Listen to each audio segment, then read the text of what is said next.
Hello everyone. My name is Nikhil Nair, part of the 21-23 batch at XLRI. 99.53 percentile in ZAT 21 with a 99.39 in work. I'm sure there are others who scored more who can probably tell you better about how to handle the verbal section. This video is about the pitfalls that you should avoid, the mistakes that you should not commit while preparing for this sectional. And because there's not much that differentiates the verbal sectional for ZAT from the same for CAT, everything that I want to try and cover in this video, you very well can apply for while preparing for the verbal sectional of CAT. Before everything, I want to lay out a disclaimer, and this is not to save me, but to save you from doing all the wrong thing just because one fellow from XLRI who made it to XLRI taking his own sweet time told you something on a video, and you guys took it as the gospel truth or probably accepted that there's no other way to crack an exam which is taken by 55,000 people, if I'm not mistaken. So the big disclaimer here is that if you already found or if you already know as to what works for you, please go ahead and do it, right?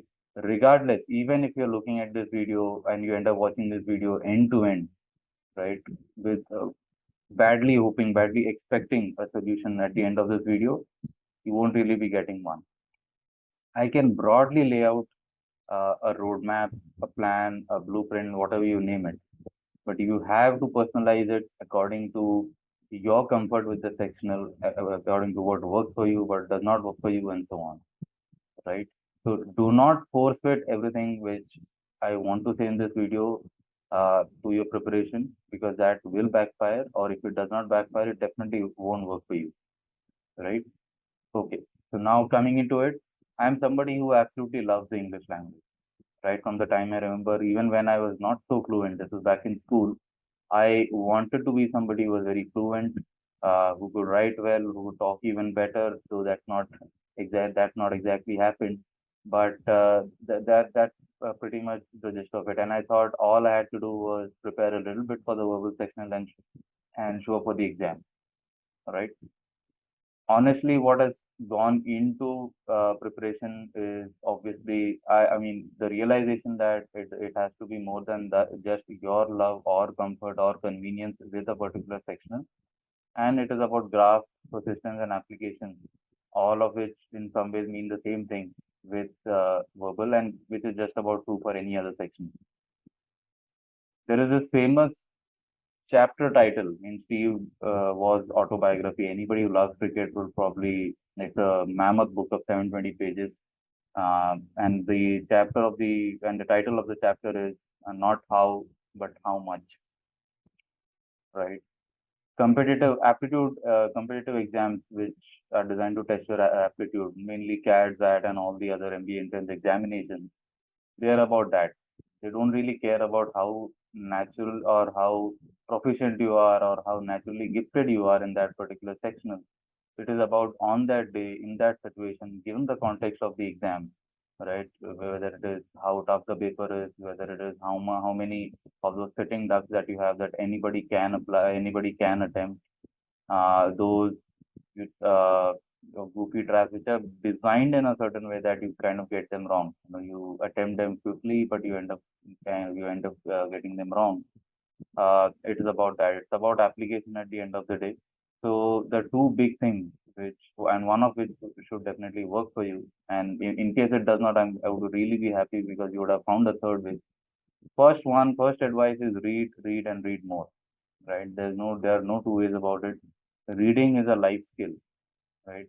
The sad thing is that we are taught to read back in when we are really, really young. This is more about being able to pronounce words properly and about being able to maintain, a steady tone while you're reading out from text, right? But beyond that, we are not exactly taught as to how we should read, how you are supposed to be one with the author, how you're supposed to, or how you're required to go beyond a piece of text to understand what the author is trying to say. I'm sure as an aspirant, many of you would have developed it as a life skill, not something that is taught to you, but something that you did learn by yourself eventually, right? So whether you have done it or you have not done it so far, this is the time that you just fall in love with reading. And this is not to say that somebody who has not done any reading so far, or you're a slow reader, you're a poor reader, or reading is not something that you think is your cup of tea. My only advice to you would be give it a shot. There is no better joy than to read a piece of text. It could be a fictional piece. It could be something which is actually a recount of a true incident. Could be somebody's opinion. Could be a movie review. Could be a sports article for all you care. There's no better joy in life than to be absolutely at one with a piece of text.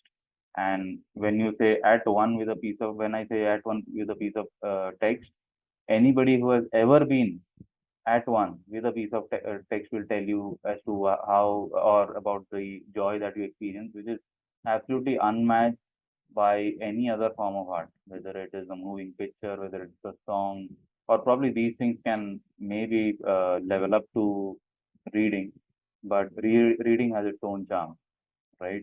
So fall in love with reading, read whatever you want to. It could be comic books, it could be fiction books, it could be autobiographies, it could be, the slimmest book available in your library, in your shelf, wherever it is. I personally, I fell in love with the language in a big way by reading articles which are by journalists about somebody, eulogizing or absolutely making a deity out of them. And those articles, they're the ones I carry on my phone. I have their links everywhere with me. I read them every now and then. I read it before every big day that is there. I think I do go back to a few of them after a terrible day and so on. And so the moot point here is you need to discover what you love to read. And as Naval Ravikant likes to say, that read what you love till the time you start loving what you read, right?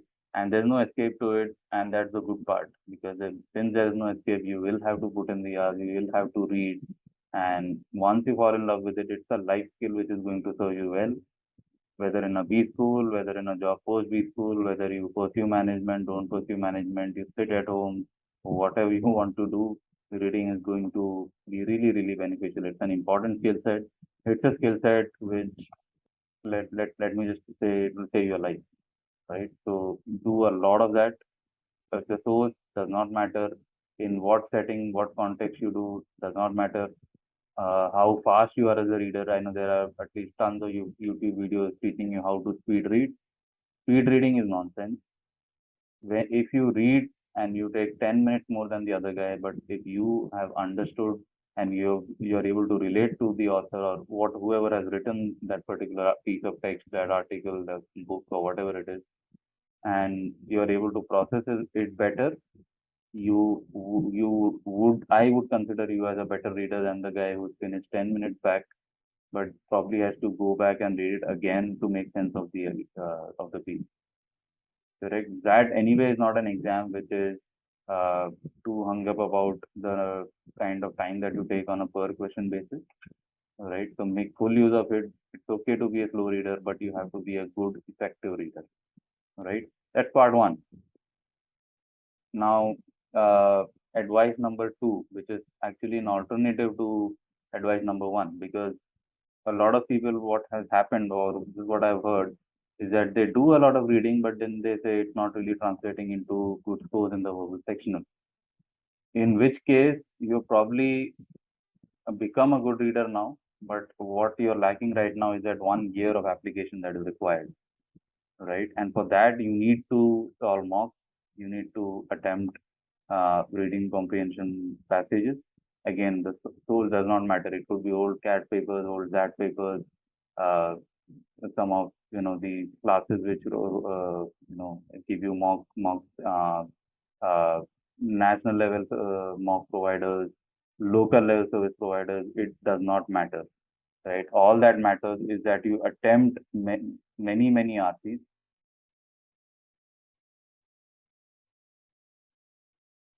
and you go back and assess where we have gone wrong, right? Oftentimes you realize that if you understood a piece incorrectly right from the start, then there's nothing that can salvage your entire reading effort, right? And how do you correct that? is by understanding where exactly you're going wrong.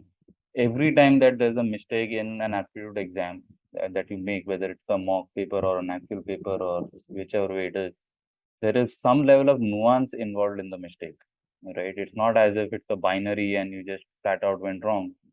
Having solved, having read a passage and attempted the questions which come along with it, at some level, your understanding would have been faulty for you to go wrong on, more than one question for that particular passage, right? There is some level of nuance which is involved there, and it is your job to figure out if it is becoming a pattern. If you are somebody who's struggling with science-based articles, then that's your weakness. If you're somebody who cannot really read through something on, intense philosophy or a line of philosophy, or let's say a line of business which you're not, absolutely unaware about, or articles on economics, then you kind of know where you're going wrong, and it is your job now to double down on articles and pieces of text in that particular domain to develop comfort with that particular domain of knowledge, right? And it is not going to take as long as you think. You need not know everything about the economy and economics in general to understand a piece on some aspect of economics. Even economics graduates would probably end up learning something new when they are reading through that article. So, which means that what is at the core of that particular piece is a new thing for you, is a new thing for even somebody who understands economics. It is just, you just need to have a layer of understanding, a level of knowledge just above, what you possess right now, to be to be comfortable, to be convenient, to comprehend what's happening, and also to realize your own limitations. Verbal is one sectional where it is you actually have to hold yourself back from attempting the full paper, right? And where you exactly you hold yourself back is when you know for a fact that you're not sure, and you have the grace to understand that, to realize that you should not attempt that particular question, right? So all in all, so far what I've said is read a lot, and I mean I spoke at length about it, but the bottom line of all of it is read a lot, number one.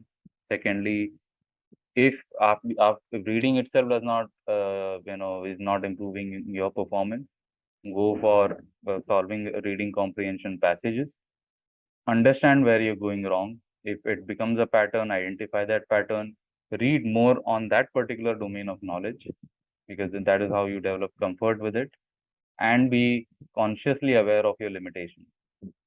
Where you think you can go wrong, whether it's a yes or a no call, has to be something which is very informed, and to make those informed decisions, you need practice, right? So that's all in all that I have to say. I'll again go back to my disclaimer: do not take anything in this video as gospel truth. It was supposed to guide you. It was supposed to show you maybe one approach or one line of thought which worked. It worked for me, but I took my own time. I took CAT and that multiple times, each 2 to 3 times of each exam before I cracked it, right? So if you're somebody who's in that journey, this video was specially for you. Go ahead and make it big. Thank you.